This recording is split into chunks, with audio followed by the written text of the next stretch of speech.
برادران ملت اسلامی، السلام علیکم ورحمۃ اللہ وبرکاتہ۔ الحمد للہ وکفا وسلام علی حبیبہ المصطفیٰ، اما بعد فاعوذ باللہ من الشیطان الرجیم، بسم اللہ الرحمن الرحیم۔ ان ینصرکم اللہ فلا غالب لکم وان یخذلکم فمن ذا الذی ینصرکم من بعدہ وعلی اللہ فلیتوکل المؤمنون۔ صدق اللہ مولانا العظیم۔ بارگاہ رسالت معاب صلی اللہ علیہ وسلم میں درود پاک کا ہدیہ پیش کریں۔ اللہم صلی علی سیدنا و مولانا محمد معدن الجود والکرم وآلہ واصحابہ الکرام وابنہ الکریم وبارک وسلم صلاة دائمة سرمدا ابدا۔ اللہ عز و جل قرآن عظیم میں فرماتا ہے، اگر اللہ تمہاری مدد کرے تو کوئی دوسرا غالب آ ہی نہیں سکتا۔ ان ینصرکم اللہ فلا غالب لکم، تم پر کوئی غلبہ حاصل نہیں کر سکتا اگر اللہ تمہاری مدد کرے۔ وَإِن يَخْذُلْكُمْ فَمَنْ ذَا الَّذِي يَنْصُرُكُمْ مِنْ بَعْدِهِ، اور آگے اللہ فرماتا ہے، اور اگر اللہ تمہیں چھوڑ دے یا گرا دے تو کون ہے اس کے بعد جو تمہاری مدد کرے؟ کوئی ہے جو اللہ کے علاوہ تمہاری مدد کر سکتا ہے؟ جب نہیں ہے تو پھر آگے ہونا کیا چاہیے؟ وَعَلَى اللَّهِ فَلْيَتَوَكَّلِ الْمُؤْمِنُونَ، تو مومنوں کو چاہیے کہ وہ صرف اللہ پر بھروسہ کر کے رہیں۔ فتح، نصرت، مدد، یہ سب جو چیزیں ہیں بہت سارے لوگوں کے ذہن و دماغ میں ایسے ہے کہ فوراً آ جانا چاہیے۔ کوئی بھی فتح ہو، کوئی بھی مدد ہو، بغیر تمہارے اسٹرگل کیے ہوئے، بغیر مصیبت اٹھائے ہوئے نہیں ملے گی۔ اگر فتح و نصرت یوں ہی آپ کو روزانہ ملنے لگ جائے تو کیا رسول پاک صلی اللہ تعالی علیہ وسلم مدینہ طیبہ میں بیٹھ کر دعا کرتے تو ساری چیزیں فتح یاب نہیں ہو جاتی؟ آپ صلی اللہ تعالی علیہ وسلم کو بدر میں جانے کی ضرورت کیا پیش آتی؟ احد میں اپنے 70 جوان صحابہ کی شہادت پیش کرنے کی ضرورت کیا پیش آتی؟ اور اسی طرح سے خیبر ہو کہ حنین ہو کہ طائف ہو، کتنی جنگیں ہیں جس میں اپنی جان کی بازی لگائی صحابہ نے۔ سب سے بڑا معرکہ تو کربلا کا دیکھیں آپ، جہاں پورا کا پورا خاندان شہید ہو گیا ہے۔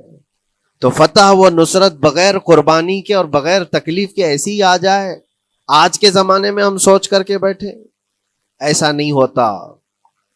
اسلام زندہ ہوتا ہے ہر کربلا کے باہر، اور اللہ کی مدد آتی ہے، یہ بھی نہیں ہے کہ نہیں آئے گی۔ کچھ لوگ مایوس ہوتے ہیں، کچھ لوگ نروس ہو جاتے ہیں اور بھاگنے پر مجبور ہوتے ہیں۔ یہ امتحانات کی گھڑی ہوتی ہے۔ ایک حدیث پاک میں آپ کو بتاتا ہوں، اللہ کے نبی صلی اللہ تعالی علیہ وسلم ارشاد فرماتے ہیں کہ آخر زمانے میں ایک ایسی عظیم جنگ ہوگی ایمان والوں کی اور رومیوں کے درمیان۔ کفار و مشرکین ہیں اور مسلمین ہیں۔ اس کو ملحمۃ الکبریٰ کہا گیا ہے، قیامت سے قریب ہونے والی یہ سب سے بڑی جنگ ہے۔ اسی سے آپ اندازہ لگائیں، اللہ کے حبیب صلی اللہ علیہ وسلم ارشاد فرماتے ہیں کہ اس میں کفار و مشرکین 80 جھنڈوں کے نیچے آئیں گے، اور ہر جھنڈے کے نیچے 12,000 کی فوج ہوگی، جو تقریباً حساب کرنے پر 9,60,000 کی فوج بن جاتی ہے۔ اگر وہ مومنین سے مقابلہ کرنے کے لیے اتنی بڑی فوج ایک جگہ جمع ہوتی ہے تو پھر اس جنگ کا اندازہ کریں کتنی بڑی۔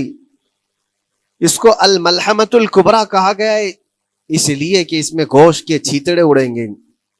ملحمہ جو کہا گیا ہے عربی میں کہ گوشت کے ٹکڑے ٹکڑے دیکھے جائیں گے، اس قدر اس میں جانیں جائیں گی۔ اس جنگ کے متعلق جو اللہ کے حبیب صلی اللہ علیہ وسلم نے پیشین گوئی کی ہے، جو پہلے سے خبر دی ہے، وہ کیا ہے؟ فرمایا کہ پہلا دن جب ہوگا مقابلہ کا تو اس میں مسلمانوں کی جماعت میں تعداد کتنی ہوگی یہ تو نہیں بتایا گیا۔ کفار و مشرکین کے تو بتا ہے کہ 80 جھنڈوں کے نیچے آئیں گے، لیکن مسلمان اور مومنین جو لڑ رہے ہیں ان کی تعداد کا کوئی علم نہیں ہے ہمیں، لیکن یہ پتا ہے کہ ان میں سے 1/3، ایک پوری جماعت کا 1/3 حصہ میدان چھوڑ کر بھاگ جائے گا۔ جنگ میں سے وہ میدان چھوڑ کر بھاگ جائیں گے جب اتنی شدت کی چیز ہو رہی ہو، مصیبت آ گئی ہے، تکلیف آ گئی ہے۔ ایک تہائی میدان چھوڑ کر بھاگ جائیں گے. اور ان پر کیا فرمایا حضور پاک صلی اللہ علیہ وسلم؟ فرماتے ہیں وہ دنیا کے روئے زمین کے بدترین لوگ ہوں گے, ان کی توبہ بھی قبول نہیں ہوگی. وہ سب سے بدترین لوگ ہوں گے, پیٹھ دکھا کر جو نکل چکے. دوسرا مرحلہ آئے گا, دوسرا پڑاؤ. یہ ایک بہت سخت سٹرگل کرنے والا میدان ہے, مصیبت اٹھا رہے ہیں, مشقت اٹھا رہے ہیں. دوسرا دن ایسا ہوگا کہ مومنین کی جماعت کا 1/3 ایک تہائی حصہ شہید ہو جائے, قتل ہو جائیں گے. سوچو یہ بہت بڑی بات ہے. یہ دونوں چیزوں پر میں آج آپ سے گفتگو کرنا چاہتا ہوں. ایک تہائی حصہ میدان چھوڑ کر بھاگ جا رہا ہے اور ایک تہائی حصہ قتل ہو گیا, شہید ہو گئے. بچے کتنے ہیں؟ 1/3. لاسٹ میں ایک تہائی حصہ بچا ہے. یعنی ایک میں اگر 3 پارٹ کریں تو 2 پارٹ تو ختم ہو گئے, ایک پارٹ بچا ہے. اور اللہ کے نبی صلی اللہ علیہ وسلم فرماتے ہیں اللہ رب العزت اس آخری تہائی حصے کو فتح مبین عطا فرمائے گا. فتح تو ہے ان کی, فتح ہوگی ان کی, لیکن جو حصہ بچا ہوگا وہ اخیر کا 1/3 حصہ ہوگا. اب اس پر مجھے عرض یہ کرنا ہے, مومنوں کو اگر فتح دیکھنا ہے, اللہ کی نصرت اور مدد دیکھنی ہے, تو یہ 2 چیزیں تو برداشت کرنی پڑیں گی. کون سی؟ پہلی چیز اپنوں کا چھوڑ کر بھاگ جانا, اور دوسرا اپنوں کا اپنے سامنے مر جانا. یہ دونوں چیزیں ہمیں دیکھنا پڑے گا. بہت سارے ایسے ہوں گے جو چھوڑ کر جا چکے ہوں گے, دامن چھڑا رہے ہوں گے, بھاگ چکے ہوں گے, اور کچھ وہ ہوں گے جو لڑتے لڑتے اپنی جان دے چکے ہوں گے. یہ دونوں بھی بہت سخت مسئلے ہیں میرے عزیزوں. انسان کو یہ پگھلا دیتی ہیں چیزیں. اگر آپ کو ایسا لگے کہ میرے اپنے جاننے والے لوگوں میں سے کچھ لوگ مجھے چھوڑ کر بھاگ جا رہے ہیں, تو یہی انسان ٹوٹ جاتا ہے. اس کے دل کی کیفیت بدلنے لگ جاتی ہے. وہ پھر مایوسی کا شکار ہونے لگتا ہے. میری جماعت میں 100 لوگ تھے, 90 تو بھاگ رہے ہیں, 10 کیا کریں گے؟ اس کا اندر سے جو عزم تھا, حوصلہ تھا, وہ ڈاواں ڈول ہونے لگ جاتا ہے. اپنوں کا چھوڑنا یہ بہت بڑی آزمائش ہوتی ہے. وہ کسی بھی میدان میں آپ دیکھ لیں, کسی بھی میدان میں اپنے لوگ اگر چھوڑ دیتے ہیں تو یہ اس کے لیے آزمائش ہے بہت بڑی. اور دوسری آزمائش تو یہ ہے, بچے آدھے تھے, اس میں سے تو آدھے انتقال کر گئے. کبھی میرا عزیز دوست, کبھی میرا عزیز مشورہ دینے والا مشیر, کبھی بہت زیادہ مجھے سپورٹ کرنے والا, ایسے لوگ جب انتقال کرنے لگ جائیں تب پھر آدمی پھر ٹوٹ جاتا ہے. کچھ تو بھاگ گئے اور کچھ تو قتل ہو گئے. میں کیا کروں گا؟ میرے عزیزوں, جو اخیر میں بچنے والے لوگ جو ہوتے ہیں نا, وہ معمولی نہیں ہیں. وہ اللہ کی ذات پر سب سے زیادہ توکل کرنے والے لوگ ہیں. ان کو کوئی چیز ہٹا نہیں سکتی. اپنوں کی بے وفائی بھی ان کے قدموں میں لرزہ نہیں لاتی, اور اپنوں کا انتقال ہو جانا بھی ان کے حوصلوں کو نہیں توڑتا. تبھی جا کر کے اللہ تعالیٰ انہیں فتح مبین عطا فرماتا ہے. اور یہ چیز ملحمت الکبریٰ میں دیکھی جانے والی تھی, دیکھی جانے والی تھی, جو قیامت کے قریب ہونے والی جنگ ہے. لیکن میرے عزیزوں, آج ہم نے اپنی آنکھوں سے یہ مشاہدہ کیا ہے غزہ کی سرزمین پر, فلسطین میں 15 مہینے کے بعد آج صہیونی حکومتیں اور یہودی غاصب حکومتیں صلح کرنے پر اور ایگریمنٹ کرنے پر مجبور ہو گئی. دنیا ان کے منہ پر تھوک رہی ہے. تم 50,000 سے زیادہ لوگوں کو قتل کر کے صرف 200 لوگوں کو چھڑانے کے لیے آج بھی فتح کا جشن منا نہیں پا رہے ہو, بلکہ پھر جھک کر کے ان کے ساتھ معاہدہ ایگریمنٹ کرنے پر مجبور ہو. یہ فتح ان بچوں کی نہیں ہے تو اور کیا ہے, ان مظلوموں کی نہیں ہے تو اور کیا ہے, جن کے پاس کھانے کو روٹی نہیں ہے اور پہننے کو کپڑے تک نہیں رہ گئے, ان کے علاج معالجے کے لیے دوائیاں نہیں رہ گئی, لیکن عزم اور حوصلہ ایسا ہے کہ اللہ ابھی ہمارے ساتھ. میرے عزیزوں, ان کے توکل اور ان کے عزم کے متعلق یہ صرف اور صرف اخبار کی باتیں نہیں ہیں, سوشل میڈیا کی باتیں نہیں ہیں.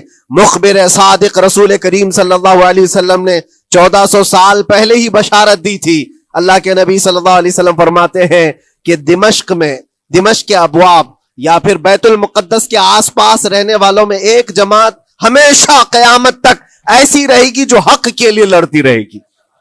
حضور پاک صلی اللہ علیہ وسلم فرماتے ہیں حق کے لیے وہ لڑتی رہے گی، قیامت تک ایک جماعت ہوگی. اور ان کی فضیلت میں میرے آقا فرماتے ہیں کہ ان لا یضرهم خذلان من خذلهم، ان کو دھوکہ دینے والوں کا دھوکہ ان پر کچھ اثر نہیں کرے گا، یا پھر ان کو چھوڑ دینے والے یا ان کی بات نہیں کرنے والے، یہ سب چیزیں ان کو کچھ بھی ضرر نہیں پہنچائیں گی.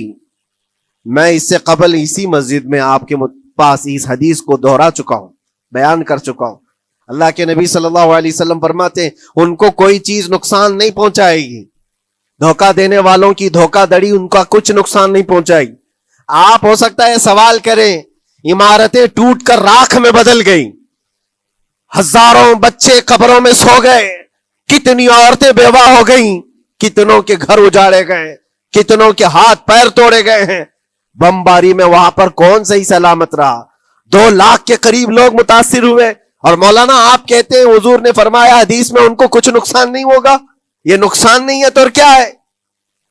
ہو سکتا ہے آپ کے ذہن میں یہ سوال گردش کر رہا ہو، آپ بار بار یہ سوچ رہے ہوں گے اللہ کے نبی نے فرمایا ان کو کوئی چیز نقصان نہیں دے گی، دھوکہ دینے والوں کی دھوکہ دڑی سے ان کا کچھ بگڑے گا نہیں.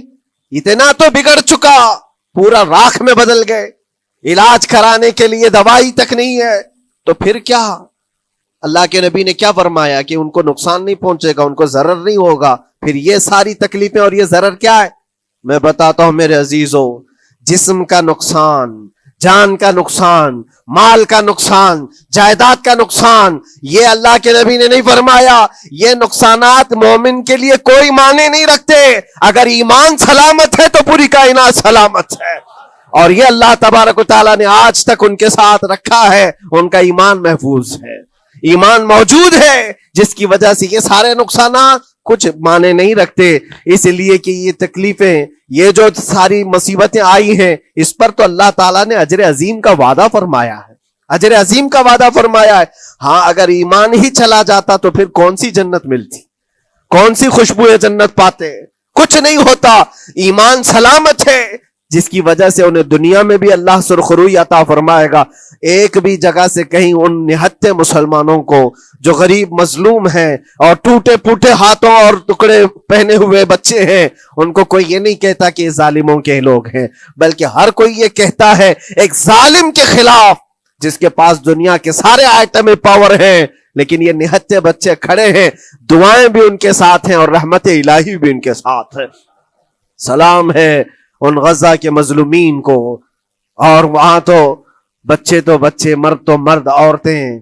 آپ نے سنا ہوگا ان جوان لڑکیوں کا، میں نے دیکھا تھا، وہ کہہ رہی تھی کہ ہم رات کو برقع پہن کر کے اور رات کو ہم حجاب پہن کر کے سو جاتی ہیں، اس لیے کہ بمباری میں جب گھر تباہ ہو جاتے ہیں، صبح لوگ لاشیں اٹھانے آتے ہیں تو کہیں ہم بے پردہ لاشوں میں نہ مل جائیں. سلام ان بہنوں کو. آج وہ عورتیں سبق لیں ان سے جن کو اللہ نے ہر طرح کی نعمتیں دی ہے.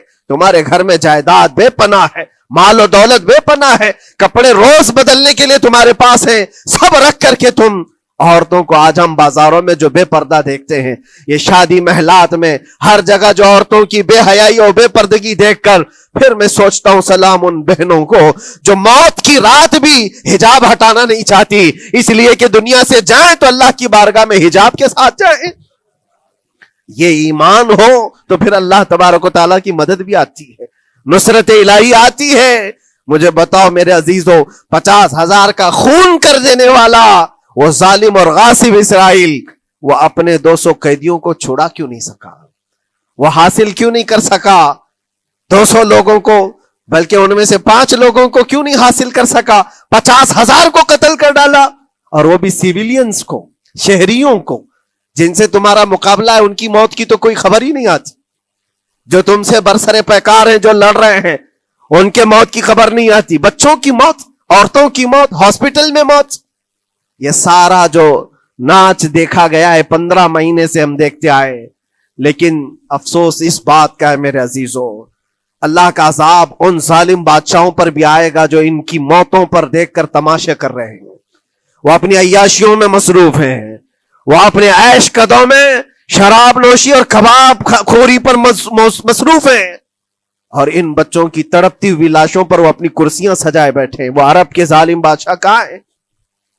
جن کے گھروں میں سونے کے ٹوائلٹ بنائے گئے ہوں، جو سونے کی کرسی پر بیٹھ کر کے حکومت اور تخت بچھاتے ہوں، میرے عزیزو ان کی بھی پکڑ آنے والی ہے، آپ انتظار کرو، کیونکہ اللہ تعالیٰ قرآن میں فرماتا ہے وَسَيَعْلَمُ الَّذِينَ ظَلَمُوا أَيَّ مُنْقَلَبٍ يَنْقَلِبُونَ، ان قریب ظلم کرنے والے یہ پہچان لیں گے کہ اللہ ان کو کس پلٹی میں گرائے گا، وہ کس پلٹی میں، کس کھائی میں جا کر کے گریں گے۔ اندازہ کرو، ظالم صرف وہی نہیں ہے جو بمباری کرتا ہے اور قتل عام کرتا ہے، ظالم وہ بھی ہے جو تماشائی بن کر کے لوگوں کا سپورٹ کرتا ہے، ان لوگوں کو سراہتا ہے جو ظلم کر رہے ہیں۔ افسوس کا مقام ہے، وہ چیختے رہ گئے، چلاتے رہ گئے ہیں، اور پھر اخیر میں وہ بچوں نے پکار کر کے یہ بھی کہا ہمیں کسی جگہ سے مدد کی امید نہیں ہے، نہ ہمارے پڑوسی ملک سے، نہ کسی بہت بڑے مسلم بادشاہ سے، ہمیں امید ہے فتح کی اور مدد کی تو پروردگار عالم سے ہے۔ اور یقیناً مومنوں کے لیے اللہ نے یہی فرمایا وَعَلَى اللَّهِ فَلْيَتَوَكَّلِ الْمُؤْمِنُونَ، اور مومنوں کو چاہیے کہ صرف اللہ ہی پر بھروسہ کریں۔ میں نے دیکھا ہے میرے عزیزو، یہ دنیا صرف اور صرف لالی پاپ پکڑا سکتی ہے تمہیں، ان کے ہاں مدد کی کوئی گنجائش نہیں ہے، یہ ہمارے ساتھ کھیلتے ہیں، ان کے دلوں کے اندر سے رحم غائب ہے، یہ بچوں کی تڑپتی ہوئی لاشوں کو دیکھ کر کوئی آواز تک نہیں اٹھاتا، جو آواز اٹھانے والا اس کو کیس کر کے بند کر ڈالیں گے۔ جو بھی اگر مظلوموں کے لیے آواز اٹھائے، ان کا پرچم لہرائے، تو کتنے تو یہاں پر ایف آئی آر ہو گئے، بند کر دیے گئے۔ کیوں؟ مظلوموں کے لیے آواز اٹھانا کیا یہ ہمارا رائٹ نہیں ہے، ہمارا حق نہیں ہے؟ تم ظالموں کے لیے علل اعلان بات کر سکتے ہو، ہم مظلوموں کی بات بھی نہیں کر سکتے؟ کیسی بات ہے میرے عزیزو، ہم جس دنیا میں جی رہے، اسی لیے میں آپ سے کہتا ہوں اٹھو وہ گھر نہ حشر نہ ہوگا پھر کبھی، دوڑو کہ زمانہ چھال اپنی چل گیا، قوت عشق سے ہر پست کو بالا کر دو، دہر میں نام محمد سے اجالا کر دو۔ تمہارے پاس طاقت و قوت نام کی کوئی چیز ہے تو وہ ایمانی طاقت ہے، باقی کوئی چیز، کوئی طاقت و قوت تمہاری مدد نہیں کرے گی۔ وہ قوت ایمانی ہے جو بدر میں صحابہ کے ساتھ تھی، وہ قوت ایمانی ہے جو احد میں بھی صحابہ کے ساتھ تھی، وہ ایمانی طاقت و قوت کا جوش ہی ہے جو 4000 ہوتے تو 40,000 پہ بھاری ہوا کرتے تھے، وہ ایمانی طاقت و قوت ہی ہے جس پہ اللہ کی مدد اور نصرت آتی ہے۔ آج مومنو، آپ سب سے زیادہ اللہ پر توکل کرو، اللہ پر بھروسہ کرو۔ میں نے دیکھا ہے میرے اپنے معاملات میں 8 مہینے تک میں اسٹرگل کرتا رہا، پل پل دیکھتا رہا، اور ایسی زمین پر مجھے لٹایا جاتا جہاں فرشی بھی نہیں ہے، پتھروں کی زمین پر لیٹ لیٹ کر کے ہماری کمر ٹوٹنے پر آتی۔ اس وقت لوگ یہ کہتے فلاں کی طرف سے مدد آ جائے گی، فلاں کی طرف سے مدد آ جائے گی، ہم نے یہ لائن بھی لگا دی ہے، یہ سورس بھی لگا دیا ہے، ہر طرف دیکھتا رہا، اخیر میں پھر یقین ہوا مدد کہیں سے نہیں، میرے پروردگار سے ہی آئے گی۔ اللہ ہی مدد کرتا ہے مومنوں کی، بس یہ ہے کہ صبر ضروری ہے اور تھوڑی مصیبت اٹھانا ضروری ہے، اس لیے کہ مزاج ہے اسلام کا، اسلام زندہ ہوتا ہے ہر کربلا کے بعد۔ اپنی قربانیاں دو اور قربانیاں ضائع نہیں ہوتی، رنگ لائیں گی، ہماری شہادتیں رنگ لائیں گی، ان بچوں کی شہادتیں رائے گاہ نہیں جائیں گی جو 40,000 کے قریب شہید ہو چکے ہیں، وہ رنگ لائے گی۔ فتح بیت المقدس کے لیے ان کی قربانیاں، ان کی شہادتیں ایک عظیم باب بن کر کے نکلیں گی، ایک عظیم دروازہ بن کر کے نکلیں گی۔ آپ انتظار کرنا، وہ دن قریب آ رہا ہے جس کے متعلق میرے مصطفیٰ نے بشارتیں دی ہیں۔ ایک وقت وہ آئے گا جب امام مہدی کا ظہور ہوگا اور صرف پرچم اسلام لہرائے گا، وہ دن آئے گا، یہ قربانیاں ضائع نہیں جائیں گی میرے عزیزوں۔ اور اللہ کریم نے قرآن میں فرمایا، آپ لوگ ڈرتے ہوں گے مولانا پھر سے یہ ساری چیزیں بول رہے ہیں، ان کو برا لگے گا، ان کو برا لگے گا، بہتوں کو برا لگے گا، یہ میری بات نہیں، قرآن کہتا ہے وَلَوْ كَرِهَ الْكَافِرُونَ وَلَوْ كَرِهَ الْمُشْرِكُونَ۔ اللہ قرآن میں فرماتا ہے يُرِيدُونَ لِيُطْفِئُوا نُورَ اللَّهِ بِأَفْوَاهِهِمْ، لوگ تو چاہتے ہیں اللہ کے چراغ کو اپنے منہ کے پھونکوں سے بجھا دیں، اللہ کے چراغ کو اپنے منہ کے پھونکوں سے بجھا دیں۔ اللہ کا چراغ اسلام ہے، اللہ کا چراغ یہ قرآن ہے، اللہ کا چراغ رسول پاک کی ذات ہے، اور ظالم یہ چاہتے ہیں اپنے منہ کے پھونکوں سے اس چراغ کو بجھا دے، اور قرآن کہتے ہیں واللہ متم نورہ، اللہ تعالیٰ اپنے نور کو، اپنے چراغ کو مکمل کر کے رہے گا، اور پوری دنیا میں غالب آ کر رہے گا۔